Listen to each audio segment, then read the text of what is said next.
ये कहानी एक हरदीप नाम लड़के की है जो जिंदगी में दुखी है। हरदीप अपनी जिंदगी से बहुत परेशान था। उसे लगता था कि इस दुनिया में उससे ज्यादा दुखी कोई नहीं है। उसे यकीन था कि भगवान उसकी एक भी बात नहीं सुनते। बचपन में ही उसके माता पिता का देहांत हो गया था और उसके बाद से उसे अकेले ही जिंदगी की कठिनाइयों का सामना करना पड़ा।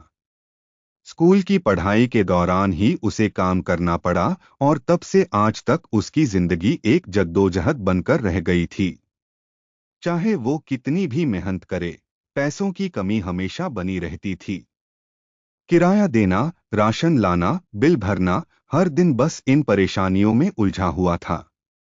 उसे लगने लगा था कि शायद उसकी किस्मत में सुख चैन लिखा ही नहीं है। एक दिन जब वह अपने काम पर जा रहा था तो उसने देखा कि सड़क के किनारे एक बूढ़ा साधु बैठा हुआ है जो उसे बड़ी ध्यान से देख रहा था। हरदीप ने पहले उसे नजरअंदाज करने की कोशिश की, लेकिन साधु की निगाहें मानो उसकी आत्मा को देख रही थीं। आखिरकार हरदीप उस साधु के पास गया और उससे अपने दिल का हाल कहने लगा।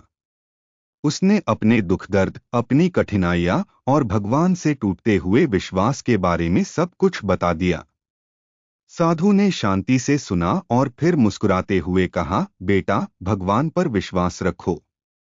हर किसी की अपनी परेशानियां होती हैं, लेकिन वो कभी तुम्हारा साथ नहीं छोड़ते। यह सुनते ही हरदीप को गुस्सा आ गया। उसने गुस्से में कहा, आप जैसे लोगों के लिए ये सब कह देना आसान है। आप नहीं समझ सकते कि मेरी जिंदगी कितनी मुश्किल है। अगर भगवान सच में होता तो क्या वो मेरी इतनी तकलीफें देखता। साधु ने उसकी बात सुनी और धीरे से अपना हाथ हरदीप के माथे पर रखा। अचानक हरदीप की आंखों के सामने एक तेज रोशनी सी चमकी और सब कुछ धुंधला हो गया। जब उसकी आंखें फिर खुलीं तो वह हैरान रह गया।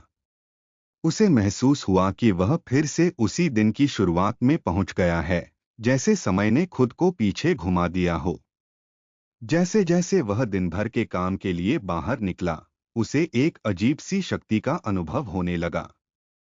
अब वह लोगों के मन की बातें सुन सकता था। सड़क पर चलते हुए उसे लोगों के मन की अनकही बातें साफ सुनाई देने लगीं। किसी को पैसों की चिंता थी, कोई अपने बच्चों की शिक्षा को लेकर परेशान था, तो कोई अपने रिश्तों में आई दूरियों को लेकर दुखी था। हर इंसान के पास अपनी परेशानियां थीं, और उनमें से कई तो हरदीप से भी बड़ी थीं। दिन खत्म होते होते हरदीप का गुस्सा और निराशा जैसे गायब हो चुके थे। उसे समझ में आ गया था कि उसकी ही तरह हर कोई अपनी जिंदगी की जद्दोजहद में लगा हुआ है। वह फिर उसी साधु के पास गया और इस बार आदरपूर्वक उनके सामने सिर झुका लिया। साधु ने मुस्कुराते हुए कहा, भगवान हर किसी की सुनते हैं, लेकिन कभी कभी वो हमें दुनिया को एक नए नजरिए से दिखाने के लिए परीक्षाएं लेते हैं। हर किसी के हिस्से में सुख और दुख दोनों आते हैं। असली शक्ति इस बात में है कि हम उन कठिनाइयों को कैसे सहन करते हैं।